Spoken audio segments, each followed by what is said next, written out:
Subscribe to Children World 3 Star. And press the bell for new stories every day.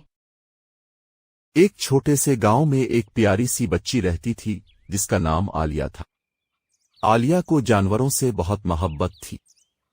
एक दिन वो गांव के करीब जंगल में फूल चुनने गई तो अचानक एक हल्की सी धमक की आवाज आई। आलिया ने पलट कर देखा तो उसके सामने एक बड़ा सा हाथी खड़ा था। पहले तो आलिया डर गई, मगर फिर उसने गौर किया कि हाथी की आंखों में नरमी और दोस्ती का पैगाम है। हाथी के पांव में एक कांटा चुभा हुआ था और वो चल नहीं पा रहा था। आलिया ने बहादुरी दिखाई।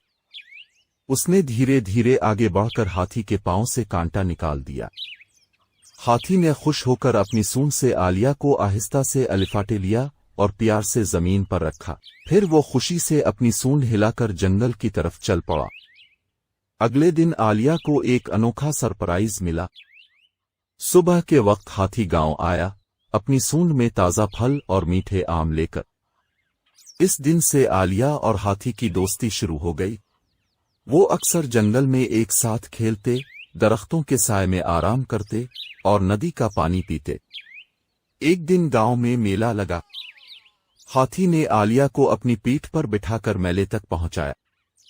गांव वाले हैरान रह गए कि एक छोटी सी बच्ची और इतना बड़ा हाथी कितने अच्छे दोस्त हैं। आलिया ने सबको बताया, दोस्ती के लिए दिल का बड़ा होना जरूरी है, कद का नहीं।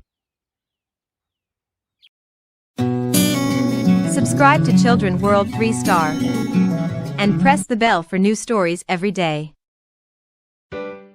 चिल्ड्रन वर्ल्ड 3 स्टार को सब्सक्राइब करें और हर रोज नई कहानियों के लिए घंटी को दबाएं।